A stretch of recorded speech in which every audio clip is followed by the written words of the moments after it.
Hey everyone, Zane here, and today we'll show you how to add money or deposit on Skrill.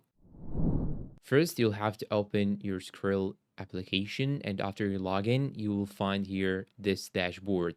Just click on Add button right here. You will be redirected to this page. You will now have to choose the currency. Here you will find more currencies that you can use. You'll see different currencies, including the US dollars, euro, Saudi Riyal, and so on. Once you choose the currency, you'll now have to choose the bank that you are going to send money from. So simply, I will click on the change button down below right here. It will show me all the options of the banks that I can actually use, and it tells you exactly how much time will it take and how much money will it take as a fee. So you'll have to choose any payment option that you have, and of course, you'll have to enter your bank details in order to connect your bank to Skrill. Once you're all done, you should enter the amount of money and you should review the transaction and just simply click on continue.